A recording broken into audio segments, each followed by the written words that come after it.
Baspa supremo के द्वारा अपने एक्स अकाउंट पर एक पोस्ट की गई है जिसमें मायावती जी के द्वारा साफ कर दिया गया है इस बार अकेले ही वो लोकसभा चुनाव लड़ेंगी। इस पूरे प्रकरण को लेकर मेरे साथ बात करने के लिए लोग हैं, इनसे जानेंगे। जी, मायावती जी के द्वारा जो एक्स अकाउंट पर पोस्ट की गई है उसको लेकर क्या कुछ सोचते हैं, क्या कुछ कहना है? देखो, उसमें मेरा अपना तो सोच ये है, मैं एक सामाजिक व्यक्ति हूँ और किसी भी पार्टी को पहले ये देखना चाहिए कि समाज क्या चाहता है, क्योंकि पार्टियों से बड़ा समाज होता है और पार्टियां भी समाज के लिए बनती हैं। तो अगर बहन जी गठबंधन में शामिल हो जाती हैं या अब भी हो जाएं, क्योंकि अभी कुछ नहीं कहा जा सकता, अभी जब तक आचार संहिता नहीं लग रही तब तक कुछ भी हो सकता है, लेकिन गठबंधन में आना ही बहुत ज़रूरी है और पूरा समाज इसी बात के लिए इंतज़ार कर रहा है कि बहन जी के मुंह से कब ये निकले कि हम गठबंधन में आना चाहते हैं। और आज की तारीख में जो गठबंधन है वो भी बहन जी को अपने सर का ताज बनाना चाह रहा है, तो ऐसा मौका छोड़ना नहीं चाहिए और हर हाल में गठबंधन में ही आना चाहिए, ये समय की मांग है। जी, मायावती जी के द्वारा जिस तरीके से अपने एक्स अकाउंट पर पोस्ट करी गई है, क्या कुछ सोचते हैं उसको लेकर? इसमें हम यही सोचते हैं कि बहन जी हमारे समाज की आज की डेट में सबसे बड़ी नेता हैं और एक अच्छी सोच भी रखती हैं और अपने शासन में उन्होंने जो कार्य किए बड़े सम्मानित पूर्वक किए, उनसे हमें आज भी अच्छा लगता है। अब रही आज की परिस्थिति को देखते हुए सब समाज ये सोचता है कि बहन जी वही निर्णय लें जो समाज के हित में हो और राजनीतिक हित में हो, क्योंकि हमसे बेहतर बहन जी जान सकते हैं कि हमें किनके साथ अपना योगदान देना चाहिए। बहन जी ने पहले भी कांग्रेस के साथ कई बार योगदान दिया और उनकी सरकार उत्तराखंड में बचाई और आज की डेट में सारे समाज के लोग बहन जी को देख रहे हैं और बहन जी के लिए हर समय तत्पर तैयार रहते हैं कि बहन जी कोई आदेश करें, ऐसा आदेश करें जो हमारे समाज के हित में रहे, देश हित में रहे और सर्वहित में रहे। तो हम तो ये चाहते हैं कि बहन जी जो भी निर्णय लें ऐसा लें कि जो समाज के लिए और राजनीतिक दौर के लिए बढ़िया रहे और सरकार बने, बहन जी की बने या मिल के बने, जैसी भी रहे, एक तरफा ना हो। जैसे कि आज की दौर में हाहाकार भी हो रहा है कि एक तरफ निर्णय जो होते हैं उनसे कभी कभी नुकसान होता है पब्लिक का, वो नुकसान ना हो, देश हित में हो, समाज हित में हो, प्रदेश हित में हो।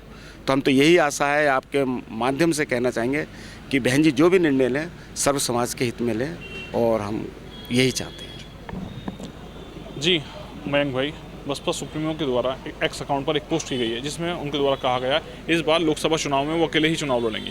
क्या कुछ सोचते हैं समाज के लोग? देखिएगा, वो देश की नेता हैं और उन्होंने यदि कोई भी अपनी ओर से कोई सार्वजनिक बयान या अपनी रणनीति जारी की है तो केवल उस पर समाज के लोग ही नहीं, पूरा देश पूरी तरीके से केंद्रित होकर के अपनी जवाबदेही रखता है।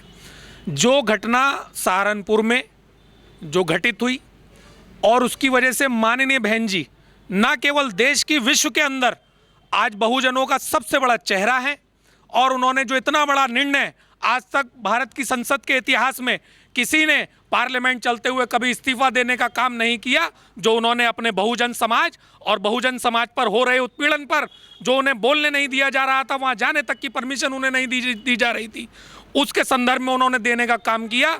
ये देश, ये समाज और वंचित वर्ग कभी भी उनके संघर्षों को भूल नहीं सकता। वो जो भी निर्णय लेंगी, देश का नौजवान बहुजन समाज उनके साथ एक मत से खड़ा हुआ है।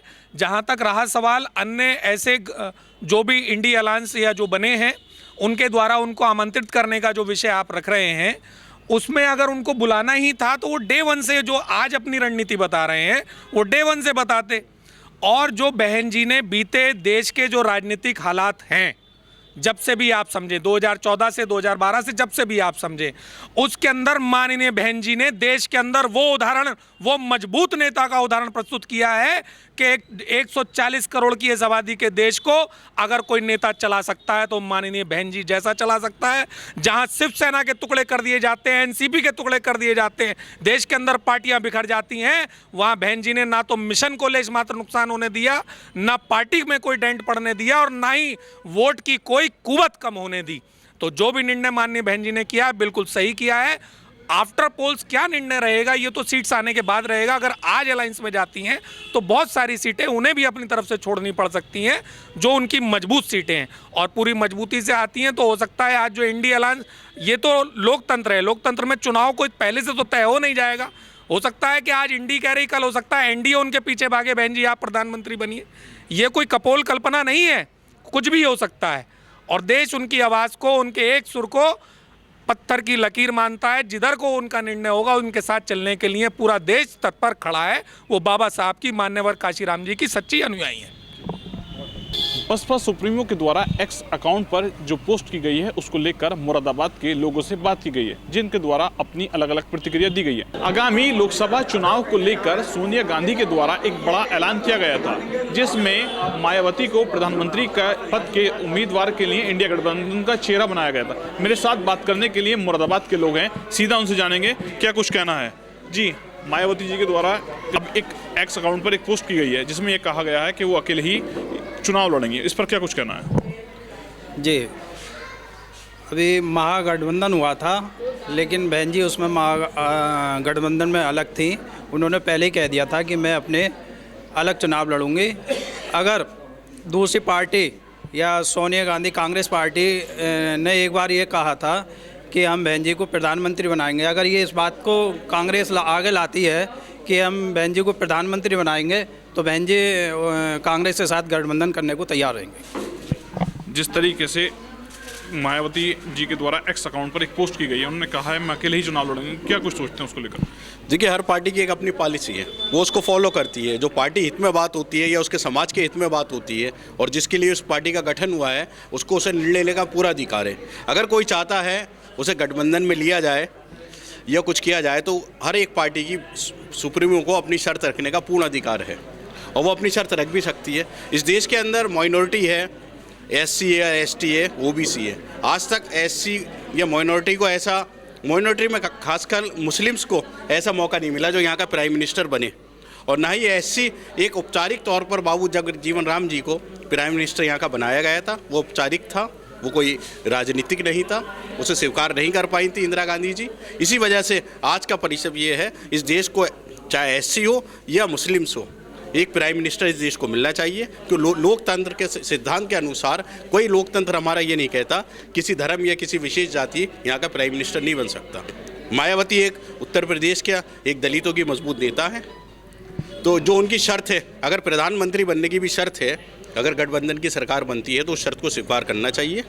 वो एक ऐतिहासिक निर्णय है, और वो अगर अकेले चुनाव लड़ती हैं तो वो भी उनका एक पार्टी पॉलिसी का हिस्सा है, उसको भी वो स्वीकार करें। इस पर किसी को संकोच नहीं होना चाहिए। जो गठबंधन में लेना चाह रहा है तो उनकी वो शर्तों को स्वीकार करें, और ये भी स्पष्ट करे जो मायावती जी ने पोस्ट किया है, इस देश का दलित भी इस देश का प्रधानमंत्री हो सकता है, मुस्लिम भी इस देश का प्रधानमंत्री बन सकता है। ये संवैधानिक मांग और संवैधानिक अधिकार है। लोकसभा चुनाव नज़दीक हैं, पीतल व्यापार से लंबे समय से जुड़े हुए हैं आप, क्या कुछ खास है पीतल व्यापारियों के लिए? क्या कुछ कहेंगे इस चुनाव पर, क्या कुछ मुद्दे रहेंगे? मैं दिलशाद हुसैन, पद्मश्री अवार्ड से सम्मानित, मैं इसके अंदर ये मुद्दा रखना चाहता हूँ कि जो इस वक्त मौजूदा सरकार है वो काफ़ी हमारे दस्तकारों के लिए सोच रही है और आगे बढ़ा भी रही है। मैं सरकार का शुक्रिया अदा करता हूँ। जैसे कि मैं हूँ दिलशाद हुसैन, मुस्लिम हूँ, तो मुझे पद्मश्री मिला, तो मैं समझता हूँ कि वो सरकार के अंदर कोई भेदभाव नहीं है, और आगे भी सरकार उम्मीद है कि हमें दस्तकारों को आगे लाएगी और आगे बढ़ाएगी और हमारे लिए अच्छी अच्छी योजनाएं और अच्छे अच्छे प्लेटफार्म तैयार करेगी। लोकसभा चुनाव नज़दीक हैं, उससे पहले बसपा सुप्रीमो के द्वारा एक्स अकाउंट पर एक पोस्ट की है, वो अकेले ही इस बार लोकसभा चुनाव में मैदान में उतरेंगे, क्या कुछ सोचते हैं उनके इस ट्वीट पे? देखिए, बहन जी क्या सोचती हैं ये उनका अपना पर्सनल मैटर है। मेरा तो यही कहना है कि 2014 के बाद हिंदुस्तान के एससी हो, एसटी हो, माइनॉरिटी हो, वो सब देश की मुख्य धारा में शामिल हो गया है और मोदी जी के साथ है। मोदी जी का परिवार आज इतना बड़ा है कि जो कभी 2 से चला था आज 303 पे है और अब 400 पे रुकेगा। उसमें सभी लोगों का भरपूर साथ है और हर एक को मान सम्मान मिल रहा है। रहा माइनॉरिटीज़ के MP MLA के बनने की बात, लेकिन MP MLA को हम नहीं देखते। हम 2014 से पहले और 2014 के बाद UPSC में देखते हैं कि किसने मुसलमान IAS और IPS में आए हैं या सरकारी नौकरी में आए। लोकसभा चुनाव नज़दीक हैं, उससे पहले मायावती जी के द्वारा एक्स अकाउंट पर पोस्ट की गई है कि वो अकेले ही चुनावी मैदान में उतरेंगे। क्या कुछ सोचते हैं? देखिए, मेरा मानना है कि विपक्ष बहुत ज़्यादा कमज़ोर हो चुका है और वो अपने दावेदारी साबित नहीं कर पा रहे हैं सरकार बनाने की। जैसे मायावती ने अकेले लड़ने की बात कही है, तो जो उनका अब एक अलाइंस है, उस अलाइंस से अलग होने के बाद वो अकेले लड़ेंगी, तो कहीं ना कहीं और जो सत्ता पक्ष है उसको मजबूती करना है। जब चौतरफा लोग लड़ेंगे तो जाहिर सी बात है कि जो मुस्लिम वोट है और जो SC वोट है वो डाइवर्ट होगा। तो सीधा सीधा यही मैं कहूँगा कि इन आपसी जो मतभेद हैं इन लोगों में क्या अपना रहा है कि इन्होंने ये अलाइंस में किसी के शामिल नहीं हो पाई हैं। तो मुस्लिम वोटों का ध्रुवीकरण है, मुस्लिम वोटों के सहारे बस अपने आप को ज़िंदा रखना है, साबित करना है। बाकी अब वर्तमान में अगर SC वोट हो या मुस्लिम वोट है तो मुस्लिम वोट भी जो है अब BJP की तरफ को जो है बढ़ रहा है और जिस तरीके से काम चल रहा है, तो अभी देखना है कि आप जो है आगे किस तरीके से अपने आप को उन्होंने किस बेस पे वो चुनाव लड़ेंगी, देश में किस तरीके से अपने भागीदारी साबित करेंगी या अपने चुनाव को किस तरीके से प्लेटफॉर्म देंगी। मायावती के द्वारा अपने एक्स अकाउंट पर एक पोस्ट की गई थी जिसमें यह ऐलान किया गया है वो अकेले ही लोकसभा का चुनाव लड़ेंगे, जिसको लेकर मुरादाबाद के लोगों से बात की गई है, जिनके द्वारा अपनी अलग अलग प्रतिक्रिया दी गई है। शारिक सिद्दीकी, TV9 मुरादाबाद।